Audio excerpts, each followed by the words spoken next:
Welcome back to Bull Sessions here on 680 KFEQ. Here's your hosts, Randy Baker and agronomist Brad Law. Okay, Brad, showtime.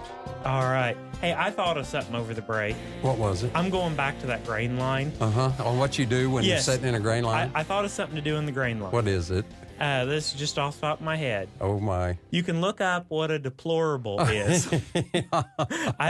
You learned a new word, didn't you? I learned a new word. You've been watching Fox News, haven't you? Well, I kind of fit that description a little bit, I think. You do at times. I do too, though, so we're in good company. Okay. So we were talking about walking away. Yes. Yep, and we were talking about cattle and walking away. You know, we had some cows, and we bought them in the first calf, paid for the cow. Correct. You know, didn't cover any of this. But then we started, and that was better for me than doing the backgrounding thing. Mm-hmm. So that, you know, and then it gets to a point now where, you know, you ever have the habit of some people like to keep cows a little bit too long? And do you realize that when cows get old, they don't draw a Social Security check?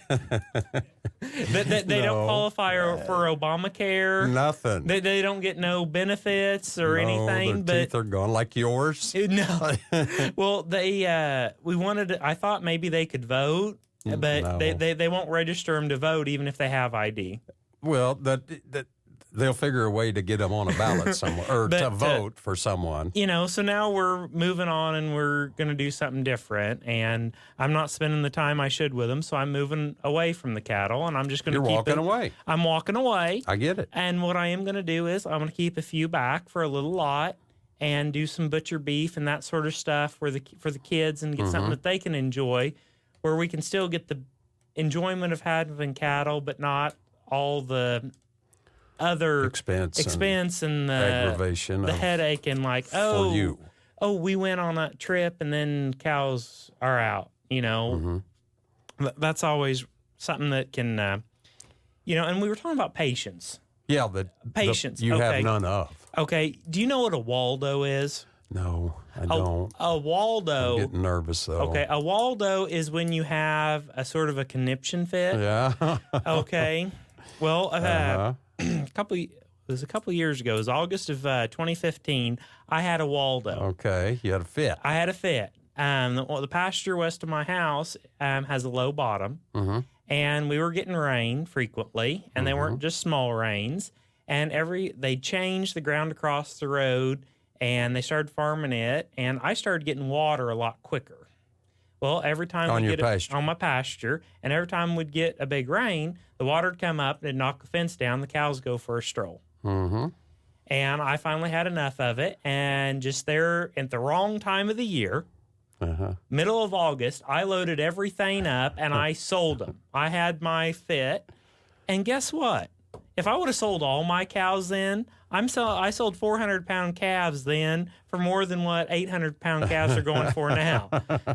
I mean, see, you should patience have doesn't always more often. See, patience doesn't always pay, Randy. Well, I think it does. In the long run, it will.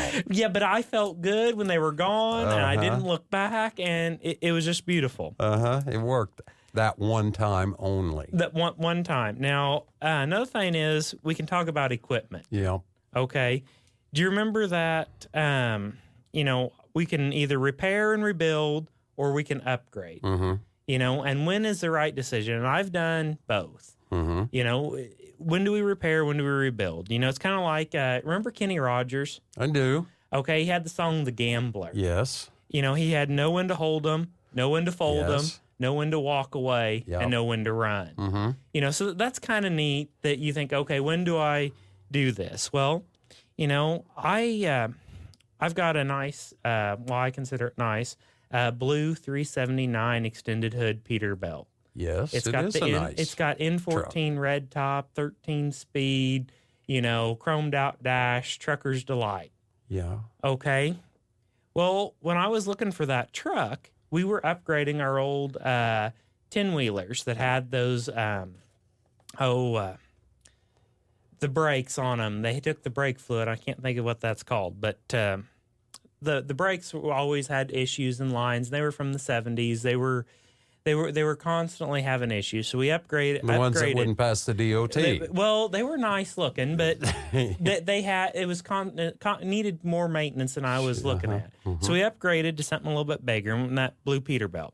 Well, when I called, I couldn't afford a new one, so we looked at used because we don't want to buy something that's got a bunch of issues. Well, when I called that owner of that truck that had it listed, guess what state he was in?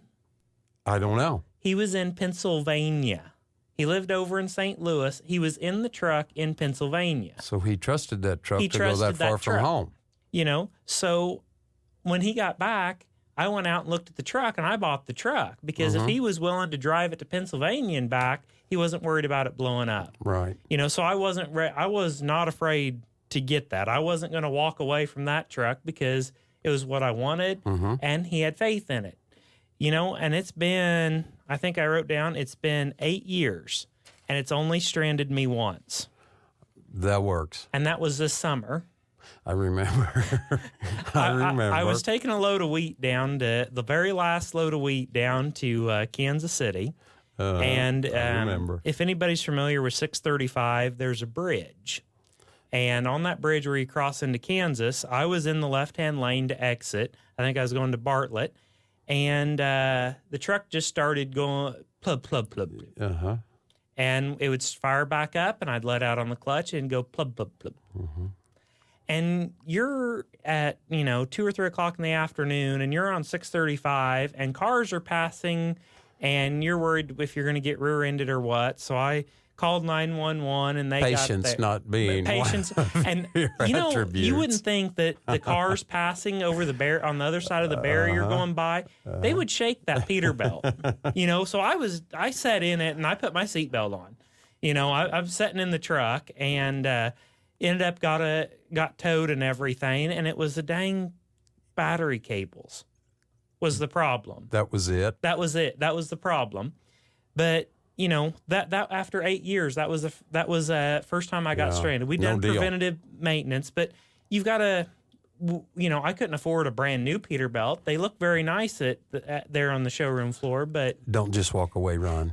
I'm running away from the new ones, but looking at that, that was that was, to repair, not repair my old truck, my old 10-wheelers, but get something new to me to upgrade, on my combine. Yes, it's an older combine, but sometimes on a combine you can buy somebody else's problems. Sure. What were they running? Did they run flood damage grain that had a bunch of dirt in it that wore stuff out that we can't see on the inside?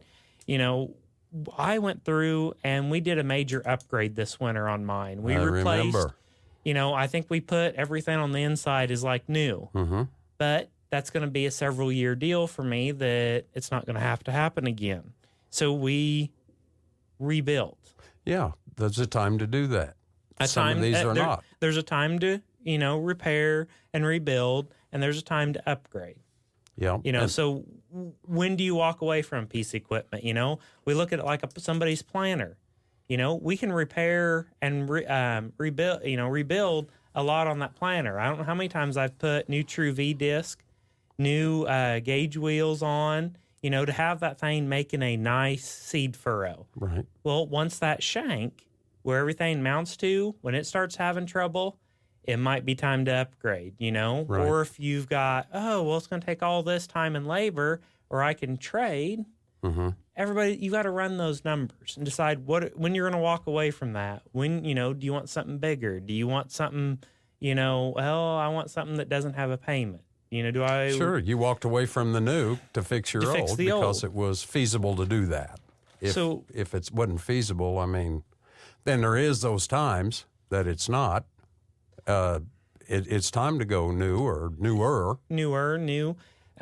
What works for you, And the other thing that scares me on some of the new equipment is all this emission stuff. Oh, yeah. So we've got to weigh all of that out where, you take a tractor from the 70s and it fires up and it's good to go.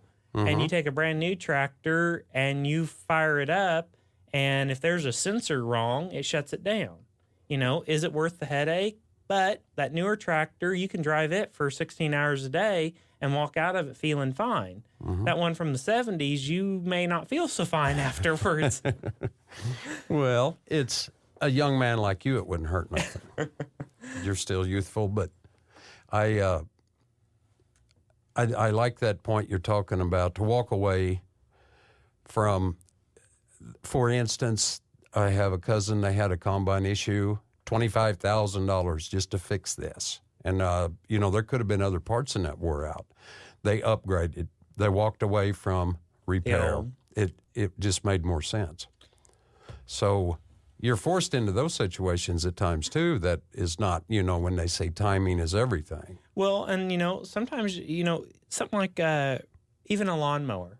The lawnmower for me this year, about the end of the year, we just had a few mowings left and got stuck on the road bank. And for some reason, I left it idle and couldn't find the log chain. And by the time I got it pulled out, it wasn't running quite right. Hop onto it and it died. Come to find out, those certain motors, if you leave them on an incline too long, all the oil goes to one side or something, and then it can seize up.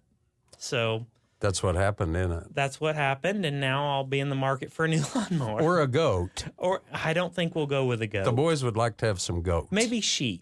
Sheep. That's an idea. We could do a hot wire and sheep. I hear that you can run a hot wire around the house. I hear that. Bradley, we're talking about sheep and farm equipment and what to do in the grain line. I'm getting confused, but Miles has said it's time for us to take a commercial break.